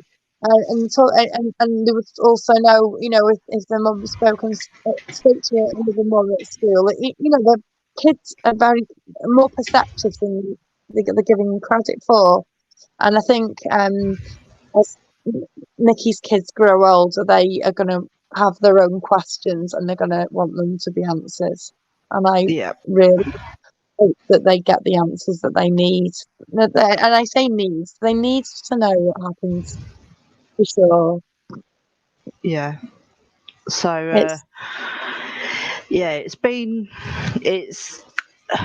it's not easy listening to the inquest, I will say, especially when you've been so. Can I just say something regarding cold water shock as well? We have actually we've got the whole of the coroner's inquest, and we've got experts talking about cold water shock. So we do cover the cold water shock. Yeah. Again, it's assumed. It's not. There's no actual proper evidence. You can't say for sure that a person has died of cold water shock or not. You can assume it. But it doesn't always happen, because you can look at people. So a great example is the survivors of the Titanic, who were submerged in iced seawater, which would have been, like -10, -20 degrees. It's absolutely freezing, bitterly cold, and they were submerged in that water, some of them up to 20 minutes, and they survived. They're like miracles. But one thing I will say about that is, with the Titanic, okay, they was in very cold water, survived for up to 20 minutes, but they knew they was going in. That's true. Yeah. You're taking off guards. So this is what the difference is with the cold water shock. If you know you're going, because there's people that jump into ice cold waters for a swim and stuff like that, and people that run into the sea on Boxing Day. They know that they're going into a water, but if that element of surprise that you fall into a very cold water, that's where that shock process is, because you fall in and straight away you're gasping, and that's when you take the water in. So that's where the element of surprise of falling into a water. I will say I don't believe this was an accident before anyone jumps on that, because I don't. It's not an accident. But if someone had pushed, for example, someone had pushed her into the water, the element of surprise of Nikki falling into this water, not knowing she was going to end up in the water, she wouldn't have had time to compose herself that she is going in, and she would have took a deep breath in, because that's what cold water does to you. Straight away you're like like that, and you would have breathed a lot of water in. So yeah, that bit I can sort of understand with the cold water shock, that she would have breathed a hell of a lot of water in straight away if she was taken by surprise and pushed in. That's right. I can understand that, because obviously you're gonna, you have no warning. Like 1 minute you stood at the side of a river, the next thing you're in it, and you don't know what's happened, and you don't have that. You literally just need like a few seconds really to compose yourself to go in. But if you haven't got that time, then guys, calm down. That was an example, okay? I didn't believe that she fell in. It was not an accident. I was just giving an example, okay? So don't think that I believe that it was all an accident, because I do not. It was just an example, okay? Yvonne, yes, they was all very upset. Like we said, with can email us. Sorry. No, you're right. With reading of the pathology report, what Dr. Alison Armour found, Dr. Adley did ask her anything that wasn't relevant to her dying. Could she not read it out, because the family were really upset about it. Nikki's parents were absolutely in bits. Yeah, and Paul was really emotional as well, wasn't he? He had to go and take a moment. Had to go and take 5 minutes. Can I just let you know as well, guys? We're not gonna read the statements from Nikki's family out of respect for him. It's just they spoke about Nikki and her personality. They weren't involved in what happened to it. So some parts where Paul was involved, we might discuss Paul's actions, but we're not going to read his full statement or Nikki's mum and dad's statement or Louisa's sister's statement, because it's just out of pure respect for the family that they don't need that.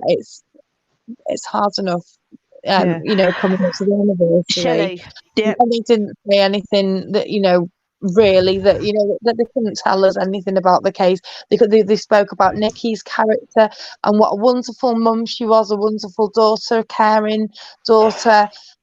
She sounds like an amazing person, and I wish I got to meet her. And it's really Shelley, sad. yeah, exactly. And there's no water life-saving equipment over there. This is what we were saying the other day. If that water is so dangerous, why is there not one lifebuoy along there? That's a really good point. That is absolutely. So Yeah, well, you've got Funky. Casey Zachary telling us it's a very dangerous river, and it's got a absolutely tremendous underflow and everything, and it's dragging you along. And yet there's not a lifebuoy or a rope or no form of life-saving material there whatsoever. Funky, this week, obviously the kids break up. One broke up Friday, the other one breaks up Wednesday, so we can actually do some more this week. Obviously we won't be going live Christmas Eve or Christmas Day, but no, we're not really taking a break. We're still going. No. Well, I think we'll probably try. Should we try and aim to do one in between Christmas and New Year as our next one? I think the next one we could do this week sometime. Because we've got to. We'll do Wednesday or Thursday, and then we'll do one in between Christmas and New Year.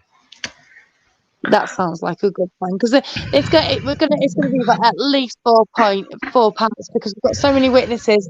Some of it's really boring. We're just going to try and go through it as fast as we can, and I'll go through it all and try and jog and beat a few of the words that are used, because some of the terminology that's used is, you know, it's kind of it depends. If you're a scientist, you'll understand, but if you're a lay person, you won't. So, and anything I don't understand, I'll look up on Google. Yeah. Dr. Google. I'm hoping you guys can't hear me breathing every now and then. My nose is just really gone again. Are you full of the colds? I'm not. You're struggling. My nose isn't bunged up, but I feel like I can't breathe through it as properly as I could normally. And every now and then I just feel like I have to take a deep breath. But yeah, Julie Dawn, my daughter, is a scientist. Ooh. Would she be able to help us with some of this stuff? Yeah. Well, we JM, yes, we will. Yeah, we could do with some scientists and people sort of coming on, to maybe explain some of the stuff that's been said during the inquest, especially when we go on to cold water shock and some of the terminology there as well. We'll hear from Nikki's GP as well. That was quite interesting as well. The whole case gives you a really good feel for how Nikki is as a person. Yeah. And you just realise what a lovely person she really, really is. What you guys would like to hear next?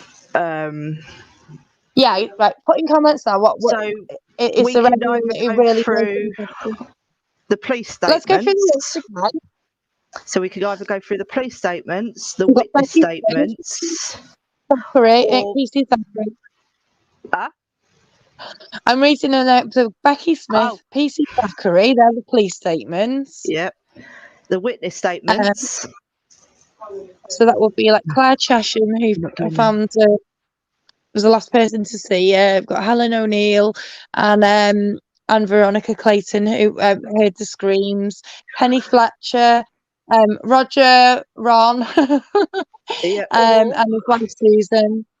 Yeah, or we can go through like the Dr. GP. Rebecca Grays and Teresa Lewis Lively's statements. So she's the person that went out to Nikki. Remember when Nikki had the wobble and the ambulance got called out? It was Teresa and her crew went out. So I think she went out with a police officer, and then there was a girl that was training as well. Keith Barlow. Yes, Keith Barlow. He did have a witness statement, but his was read out, wasn't it? Yeah, it was. Yeah, I think the coroner read that out on his behalf. Someone read it out on his behalf. So if you want the police report statements read out, put P.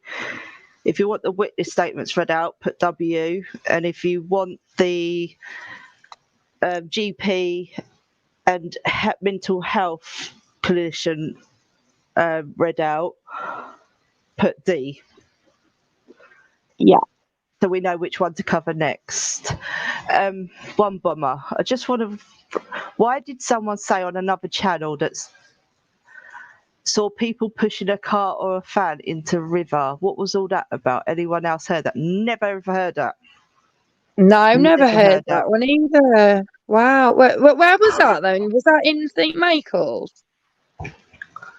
See, this is what I mean. It's like so much speculation, just people saying things. But I really hope people who know what. I've got another really big important point that I really want to make as well, right? If there are people who live in Lancashire and have reported things and the police have done nothing about it, and you think it's really poignant, report it via a different police force, because that way they've still got to report it to Lancashire, but it'll be on record. It'll be on record with 2 police forces, because I really worry that I was lying in bed worrying about that, and I thought, what can you do if they've gone and told the police that they've seen something and nothing's been looked into? Report it to a different police force and just explain that there's competency questions regarding Lancashire Police. Sorry, Lancashire Police, but there is, and you know it. That's why you've been investigated. It's truth. So if you have, or anyone that's reported something and nothing's been done, and you're wondering what's going on, and maybe you're asking for feedback and you're not getting any feedback, just report it, re-report it via a different police force, and then they're going to have to do it because it might get checked out a bit more thoroughly. That's what I'm saying. Yeah. Does that make sense? What do you mean by Emma's friend went to the inquest fact? Can you explain that a little bit more? Nikki's friends did attend the inquest up in the seating area, but they didn't give witnesses. So I'm not quite sure what you mean by that. I love how people are just putting P, D, and W because they can't choose. So but at the moment, we are. But we've got 14 falling asleep, and we've only done one. Can you imagine if we did them all? Oh my life! So we got P and W. They are neck and neck at the moment. We've got 5 folks on them too. So come on, what else do you want? There's got to be people in here that haven't. Oh, Funky! Did you say P? Did I see a P earlier on from Funky?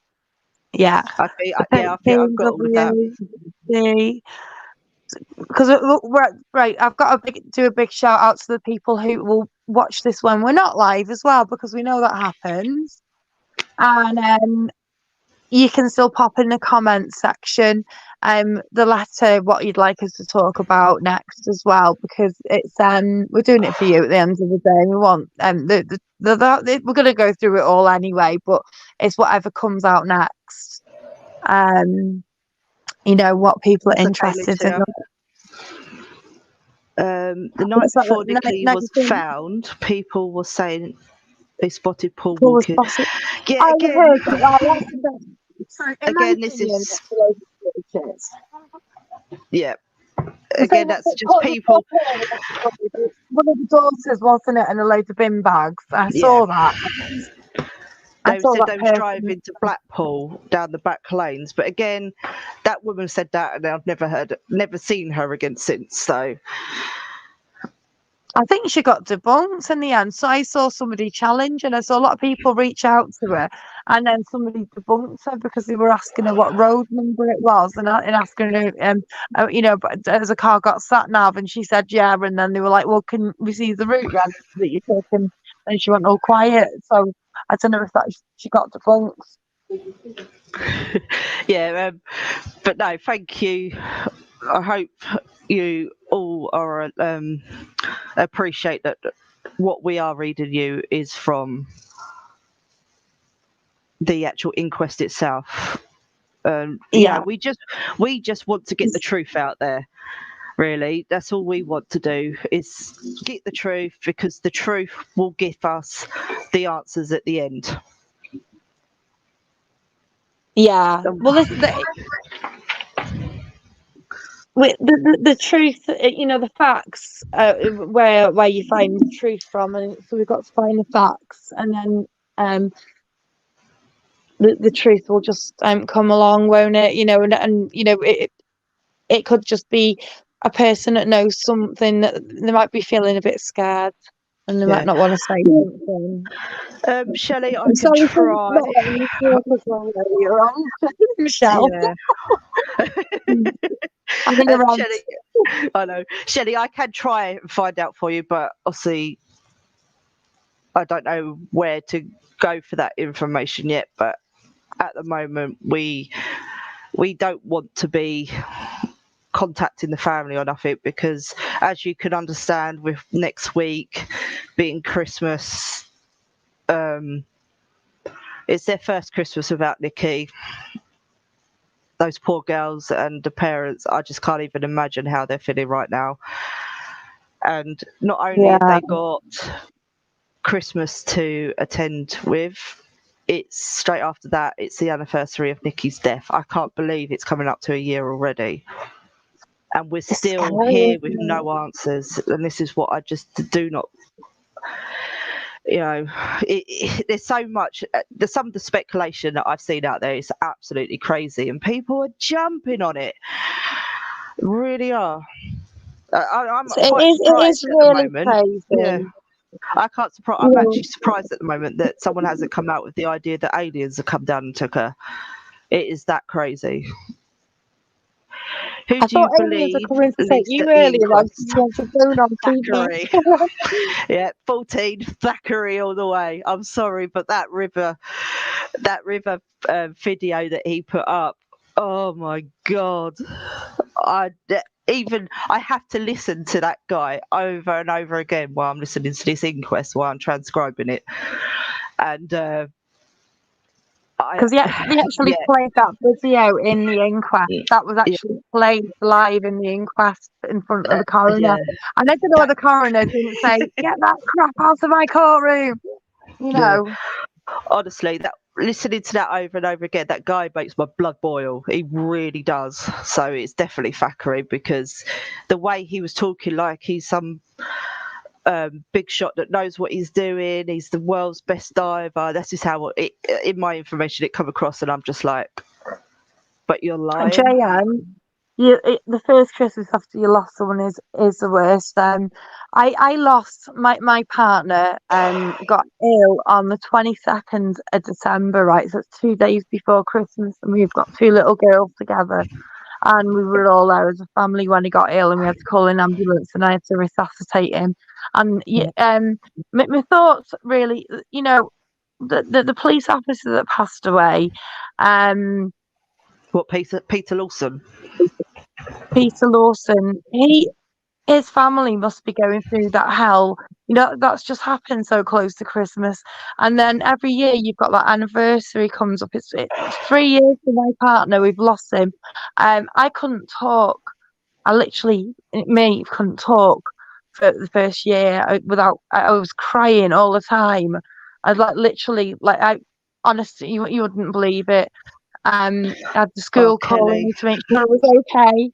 It's horrible, and the kids, and my poor kids, bless their hearts, and they saw it as well, and to get over it all, and Nicky's family will probably be traumatized by the media, and all the coverage, because imagine every time they switch the tablet on, every time they turn the TV on or the radio in the car and there's something about their mum, or the partner or their daughter, it's on all the time. It'd be absolutely tremendous. Laurie, I know Peter said it would take a lot of money to reopen the case, but I think once he gets through to family members, obviously I don't think it's going to happen until well into the new year, but I think once the family meet up with him, if they decide to do that and see this, I think they will push for it. I really do. Just at the moment, just give it time. I always put myself in their position. If it was me, if I had a partner, pass under those circumstances and having that period of waiting, extra waiting, I would be fuming. I would be so angry about that. The fact that my loved one could have been found, 10 days earlier. I think, was it 10 days? No, it was 12. I think 12 days. Oh, 12. And just think, every single day, right? It probably feels like a year to them when you've got someone missing who you love and you're waiting. Just they're probably not going to come to you with any good news, but you just want to know what happened. Those 12 days probably feel like 12 years, and it's awful. It's horrendous, and I really do hope that the investigator, not police investigating police. I hope it gets investigated by an independent company. Yeah. Maybe like a form of solicitor or something who knows the law and knows the police procedures and looks into everything properly that way. The College of Police, they're marking their own homework, aren't they? Yeah, we've already said that, haven't we? Kelly has just said she's just lost her dad. It's her first. Well, this is my first Christmas without my dad. Oh, Kelly, sorry to hear that. Kelly, can I just say what I told my daughters? Your dad will want you to be happy. He's not here, but just do something that you would do if your dad was here. And he'll be. I'm spiritual. I believe he'll be sitting on your shoulder, looking down on you. That's what my daughters believe, and they get through life day by day. That's how we all got by. And it's hard. It's horrible at the moment, because it's the anniversary's coming up, and a time where we all used to have such joy and we're looking forward to Christmas. It fills me with dread, and my girls still get excited about Christmas, which is really good. They like the presents, and we try and do something fun. And I think your dad would want you to do something fun. Yeah, and I'd always like to think that they're with you up there. 100%. They're always looking over you, and they will be with you at Christmas. Just remember that. They might not be in person, but in spirit, they're with you. So, right, guys, I think that's it for tonight. I'm absolutely shattered after this week because it's been non-stop with all that's come out. I got crazy things going on as well. I ended up having my credit. I looked at my bank statement and I could see these weird payments going out. So my bank says, "Okay, we're going to reissue your card." So when you've got your card being reissued and it takes like 5 days to get there, and you haven't got your card, have you, for 5 days? So you're like, and then that means you can't go on your Amazon, and it's coming up to Christmas. Honest to God, I've been pulling my hair out. I've had subscriptions bouncing and everything. I'm like, the internet got cut off the other day because it all goes off the long number on the card. So I have to go and reset it up again. It's just all because of it. It's always a pain, isn't it, when that happens? That's it. Christmas is just tops it, right? Just like, nice one, really. Yeah. BCTV, I don't enjoy Christmas without my mum here. Yeah, it's never going to be the same when you lose someone. So my boss told me he lost his wife around the same time as I lost my partner, and he's a very clever man, and he just says it's about finding your new normal when you're missing that person. So things are never going to be the same as they were, and you've got to just find a new normal, and that's what I hold on to, and make it, and trying to make it a happy new normal. But if you're not feeling happy, that's natural. It's natural to feel like that, and you should always go and talk to someone about it as well. Just never bottle it in and hold it in. Speak to me. I'll speak to you forever. We were speaking to Eddie the other day for 5 hours, weren't we? Or, no, 7. Was it 7 hours? Yeah, it was 7 hours. He was awake all night speaking to us because obviously it's night time over there when it's daytime here. He rung us. Yeah. He's midnight, and it was 7:30 in the morning by the time we got off the phone. So last Saturday, wasn't it? Yeah, last Saturday. Yeah. Oh. I didn't do nothing. Big shout out to Eddie. Big shout out to Eddie. Yeah, Eddie. He is the absolute superstar. He's giving his advice, because he's been on the block a lot longer than we have, and we just we weren't sure how to talk about the coroner's inquest and everything, and he's giving us some really good advice. And he's a lovely man. He's moved over to New Zealand, and he's got a beautiful family out there. He dotes on his family, and he's exactly how he talks to us, exactly how he is on his shows. He's just hilarious. Yeah, isn't it? Yeah. Hence why we was on there for 7 hours, because it didn't even feel like that. Says it all that, doesn't it?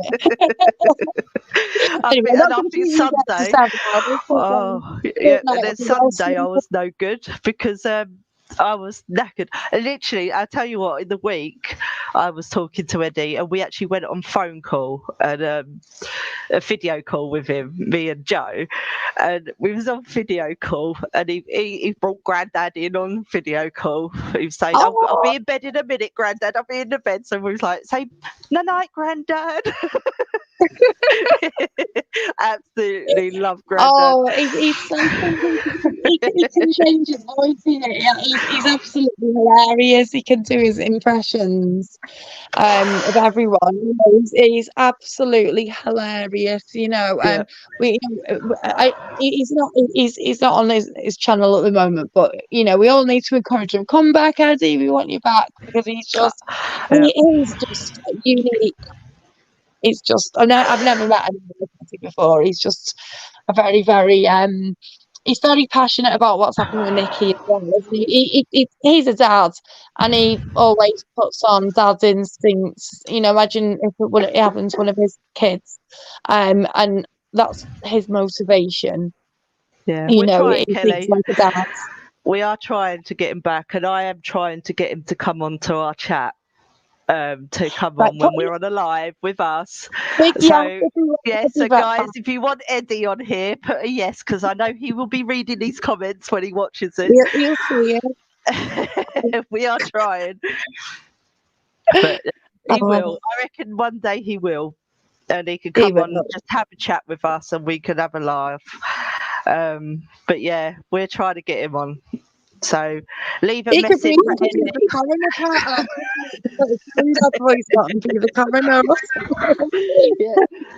So leave a message for Eddie, because I'm guaranteed when he's watching this, he will see it. Okay. Yeah. So right, guys, it's bedtime for me. So we'll be back in the week. Because the kids, so because the kids are, look, they're all saying yes already. Look, Eddie, look at the chat. Yeah, look, so because the kids are on holiday now, we will do a live in the week for you, and we'll go through the chat each day and see if there's any more votes of what one they want, and we will cover and we'll let you know which we are covering before we cover it as well. But thanks for joining us, guys. Love your support, really do. It means a lot to us. And remember to like and subscribe as well, because it really helps our channel. Because we're not a new channel really. We've been around, but when the family wants to quiet, we've given quiet. We just stopped with making videos for a while, out of respect. But we're back. There's been a lot happening with Nikki's case, so we're back and we wanted to deliver the information that we've got. But like, subscribe, it helps our channel. And Bridget, we yeah. Bridget just put, I'll make sure you've got a cover and a Bakewell tart. I'll tell you what, Bridget, I went shopping the other day and I was on the phone to Eddie before. I'm literally always on the phone to Eddie at the moment. And he was like, get me some Bakewell tarts. I went in the shop and I forgot the bloody Bakewell tarts, didn't I? I was like, see, he went, yep, see, I'm not coming on live. But yeah, so we're going to try and get Eddie to come back on. I'll probably have a chat with him again in the next couple of days. If you come on, if I have to send some Bakewell tarts over to New Zealand, I will do. If that means we'll get you back on the show, come on. Yeah, just come and have a chat with us. You can say anything you want. It's fine. Just come on. Yourself and Grandad. We can even get Eddie on here and not even talk about Nicola Bully if that's what he wants to do. I think everyone would just love to see Eddie and hear about him. So yeah, not see him physically, but hear him and Grandad. So yeah, right. So good night, guys. Thank you for joining us. Really, honestly, really appreciate you from the bottom of my heart. Honestly, I can see some people that were regulars and some new people. So thanks for coming over and giving us a try. And to all the regulars who know us, thank you. We really, really, really appreciate you. Yeah. All right. Right. Take care, guys. Speak soon. Bye. Night. Sleep well, everyone.